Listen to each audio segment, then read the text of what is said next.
So what I'm going to show you in this video is how to snell a soft plastic.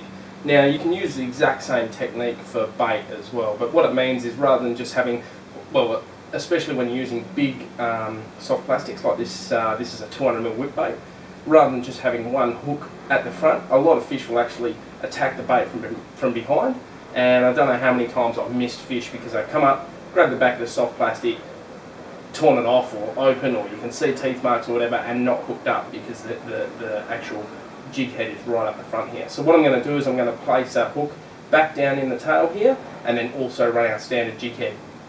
Now because the hooks are only snelled, then it allows free movement of the soft plastic, so you get that body movement, the tail movement, but you've also got two hooks in there.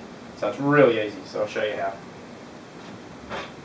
What I've got here is just a, this is actually out of the kitchen, it's just an old kebab, and what I've done is just cut the end off, made a bit of a point and drilled a hole in it. Okay, so the first thing we want to do is take some of our fluorocarbon. This is 30-pound Robex. You really want to use, I like to use about 1 metre of fluorocarbon and then Albright that to my main line. So we want to make sure we allow enough to have our 2 snells on there and our leader up to our main line. So probably about 1200 to 12 to 1300. We'll nick that off. We'll tie our first hook on. The back hook I'm using a smaller hook, so this is a 6/0 big gun. So I'll uni knot this on.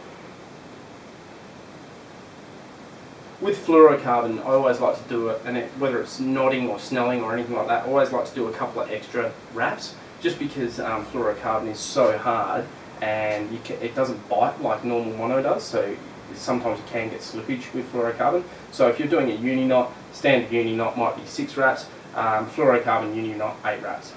So scooch that up, make sure you put a bit of spit on it. Okay, now the second part is to take our skewer and take our soft plastic or our bait, and we pass it down the centre line of the soft plastic. Okay, so it's easy if you lay it flat. Okay, and we slide that right through the middle of the soft plastic until we get to the point at where we want the second hook to come out of. Okay, so we're down the back of the soft plastic here now, so I'll just line that up a bit better. Okay, and then we'll bring it out the back of the soft plastic here. Okay, so then we have our soft plastic on the skewer. You can see the point protruding here. So what we do is we just tie this off to the point. Any knot will be fine for this as long as it doesn't slip.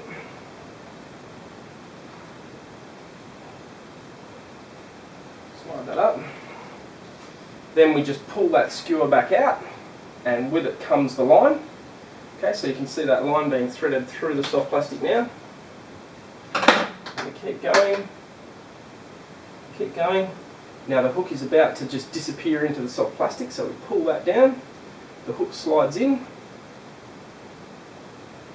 just like that, and there we go. So that's our first hook. Alright, done. So the line is in the soft plastic, still nice and flexible, except we've got that second hook at the back. Then what we do, we just cut that off the skewer. Okay. Now we just work the jig head into the soft plastic as we would normally.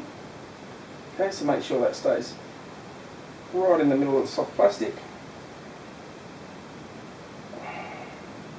The jig head that I'm using is actually an 8/0 squidgy jig head, one of the pro heads.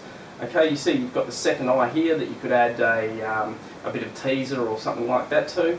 You've got the main eye here, so all we do then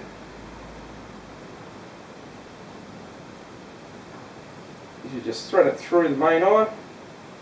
I like to go through a couple of times. Okay.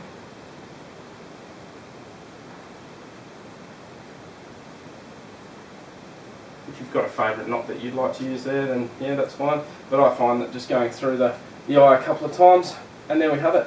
Now that can just be all brided straight to our main line, and there we have a snelled up soft plastic. Very, very easy. And like I said, that can also be used for bait.